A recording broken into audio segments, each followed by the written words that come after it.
तो ये किताब मेरे लिए बहुत हॉरिफाइंग थी। और कुछ लोग बोलते हैं कि इनके बहुत जल्दी बहुत तेज़ लिखने का जो राज था एक ज़माने में वो था कोकेन। और आपको ऐसा लगेगा कि शायद इस किताब को जो पन्ने हैं उन पर कोकेन छिड़का हुआ है, और करना ही पड़ेगा क्योंकि अगर आप इस किताब को फिल्म बनाने जाओगे तो कुछ 20 घंटे की फिल्म बनेगी आई थिंक। इसमें इतना मटीरियल है।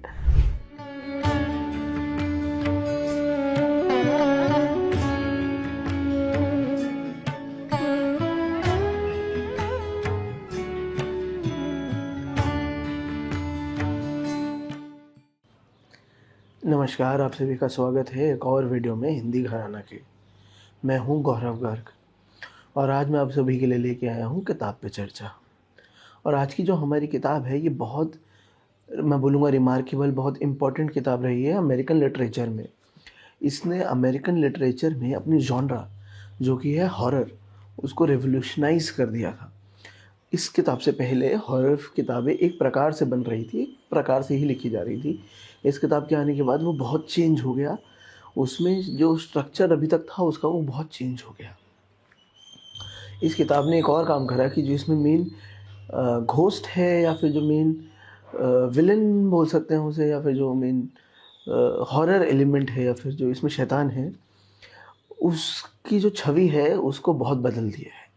इससे पहले ये कैरेक्टर बहुत चिल्ड्रन फ्रेंडली माना जाता था, पर इस किताब ने उसको भी चेंज कर दिया।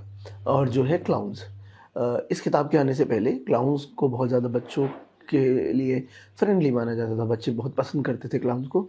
पर इस किताब की जब अडेप्टेशंस बनी, शोज़ बने, फिल्म्स बनी, उसे देख के, किताब को पढ़ के बहुत लोगों में क्लाउन्स के लिए डर पैदा हो गया। और इतना है कि मुझे भी क्लाउन से डर लगता है, और आई थिंक इसका एक नाम है, इसको समथिंग फोबिया बोलते हैं। मैं स्क्रीन पर डाल दूँगा।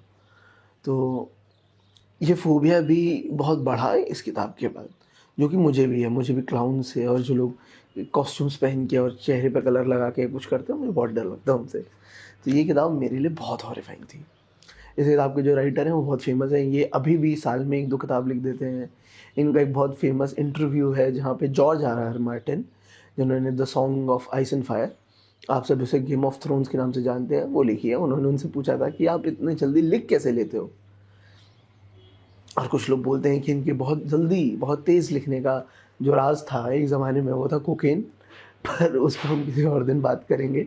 आज की जो हमारी किताब है उसका नाम है इट, और ये लिखी है स्टीफन किंग साहब ने।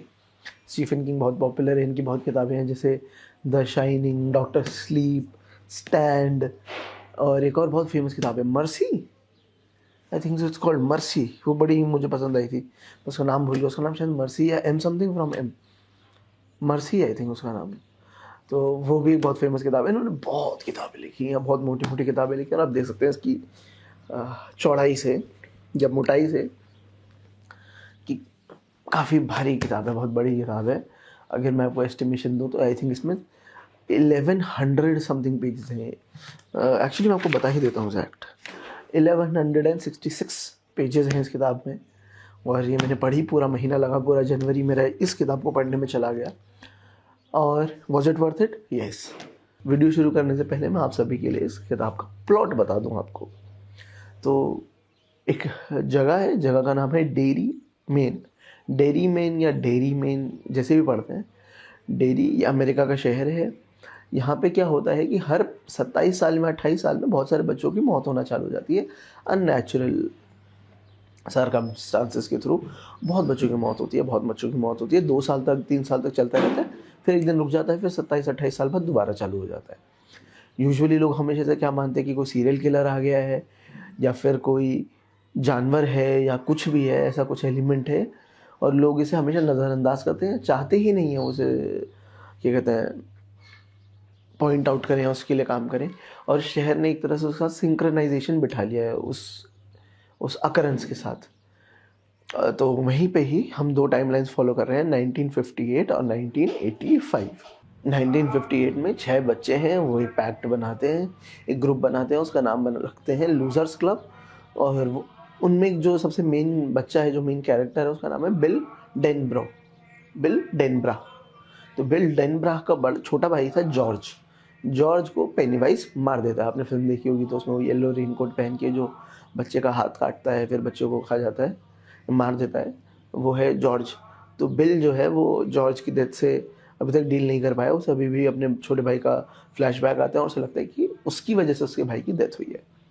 और वहीं पे वो सब लूजर्स क्लब के बच्चे हैं, वो भी अपने आस पड़ोस में बच्चों की डेथ्स होते हुए देख रहे हैं।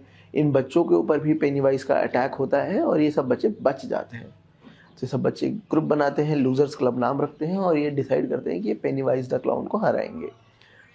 ये कुछ हद तक सक्सीड होते हैं पर पूरा हरा नहीं पाते हैं। पेनीवाइज वापस 27 साल के लिए सोने चला जाता है। 27 साल बाद 1985 में, अच्छा उससे पहले जब पेनीवाइज को ये ऑलमोस्ट हरा देते हैं तो ये एक पैक्ट बनाते हैं कि हम 27 साल बाद, 28 साल बाद अगर पेनीवाइज वापस आता है तो हम इस शहर में वापस आएंगे। हम कहीं पे भी हों, कुछ भी हो, कैसा भी हो, और हम इस बार फाइनली पेनीवाइज को ख़त्म करके ही जाएंगे डेरी से। तो 27 साल बाद एक लड़का है मार्क, जो डेरी में रह जाता है, लाइब्रेरियन बन जाता है। बाकी सब बाहर चले जाते हैं, कोई राइटर बन जाता है, कोई आई थिंक कोई एक इंटीरियर डिज़ाइनर बन जाती है, कोई एक्टर बन जाता है, कोई डीजे बन जाता है, सब क्रिएटिव फील्ड्स में चले जाते हैं। मार्क इन सबको एक दिन फ़ोन करता है, बताता है कि ऐसे फिर से डेथ्स होना चालू हो गई हैं। ये सब इकट्ठे होते हैं और ये सब भूल चुके हैं कि इन्होंने क्या करा था 27 साल पहले। इनको सिर्फ एक पैक्ट याद है कि इन्होंने एक पैक्ट बनाया था कि हम 27 साल बाद यहाँ पे आएंगे और कुछ होगा तो हम उसे लड़ेंगे, पर इन्हें याद नहीं है। तो ये धीरे धीरे अपनी मेमोरी वापस ला रहे हैं, इनको पास्ट याद आ रहा है। तो पैरेलली चल रहा है 1985, 1958 दोनों पैरेलली चल रहा है। ऐसा नहीं है कि 1958 का सब पहले हो गया फिर 1985 हुआ, नहीं, दोनों स्टोरीज पैरेलली चल रही हैं। बहुत सारी चीज़ें पता चलती हैं एंड फाइनली इनका सामना होता है पेनीवाइज से और ये जैसे भी उसको हराते हैं या नहीं हरा पाते हैं, ये अब किताब में पढ़ेंगे। और मैंने बहुत छोटी टाइमलाइन दी है, इससे 1000 गुना ज़्यादा चीज़ें हैं। एक यहाँ पे टर्टल है जो गॉड की तरह है, क्रिएटर ऑफ द यूनिवर्स है। एक स्पाइडर है, एक क्रिएशन ऑफ द यूनिवर्स का पार्ट है। पेनीवाइज का पूरा हिस्ट्री है, आपको बहुत कुछ जानने को मिलेगा। मज़ेदार किताब है, अपने आप में एक हिस्ट्री जैसी किताब लगेगा कि वहाँ क्या नरेशन दिया है इसमें। तो ये सब बातें हैं। अब हम चलते हैं कि मुझे इस किताब में अच्छा क्या लगा। तो जो अच्छी चीज़ें हैं पहले उनको निपट लेते हैं, क्योंकि वो बहुत सारी हैं और उन पे ज़्यादा एलैबोरेट करने की ज़रूरत नहीं है क्योंकि आप सभी को पता है।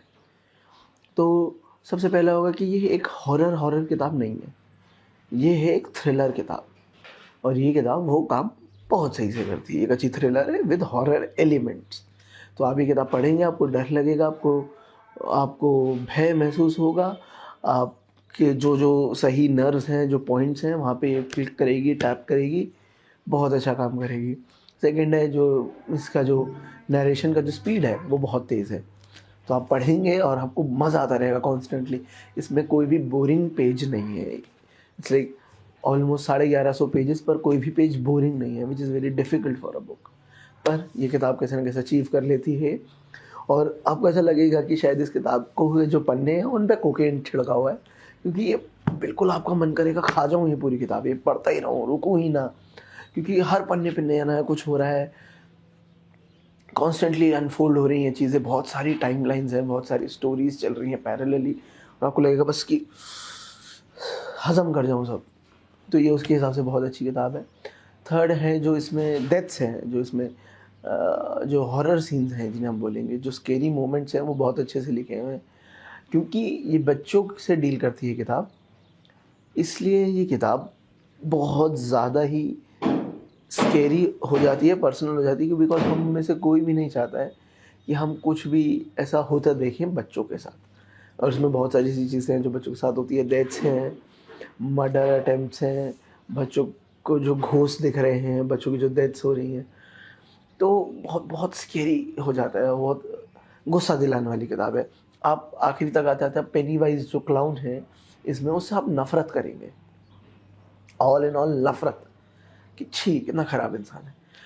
और क्या अच्छी बात है, और ये अच्छी बात है कि इसका यूनिवर्स बहुत बड़ा है, बहुत बड़ा यूनिवर्स है।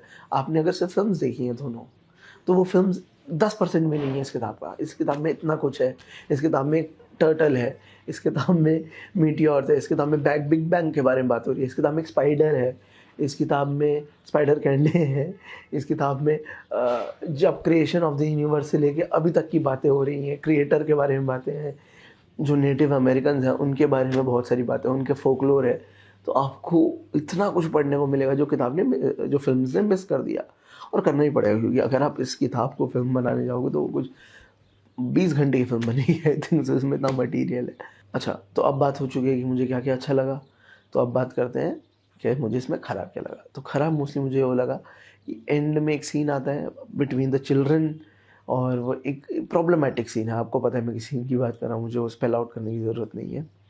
अबाउट वो 6 बच्चे, वो जैसे भी उस टनल से निकलने के लिए जो करते हैं, उन्हें लगता है कि after doing this will become grown ups. वो सीन अननेसेसरी था, उसकी ज़रूरत नहीं थी। आई डोंट नो व्हाई वो स्टीफन किंग ने वहाँ क्यों डाला, but only he knows. I don't think so उन्होंने कहीं भी क्लैरिफाई करा है, बताया है कि उन्होंने ये सीन क्यों डाला था। सो वो एक बहुत बड़ी प्रॉब्लम लगा मुझे इस किताब में। बाकी तो आई थिंक इस किताब में कुछ भी ख़राब नहीं है, कुछ भी ख़राब नहीं है। हाँ, ऑब्वियसली बहुत लंबी किताब है तो बहुत चीज़ों को याद रखना, कैचअप कर पाना थोड़ा मुश्किल हो जाता है, पर ख़राब कुछ नहीं है। जो हम वर्ड यूज़ करते हैं कि अच्छा नहीं है, बुरा है, वैसा कुछ नहीं है। मज़ा आपको हर जगह आएगा। और यहीं हम ख़त्म करते हैं आज का वीडियो। हमारी आज की किताब थी इट, लिखी है स्टीफन किंग ने और प्रकाशित करी है होडर ने। धन्यवाद आप सभी का सुनने के लिए, देखने के लिए। फिर आइएगा अगले हफ्ते, हम एक और नई किताब या कविता या फिल्म के साथ आएंगे। धन्यवाद।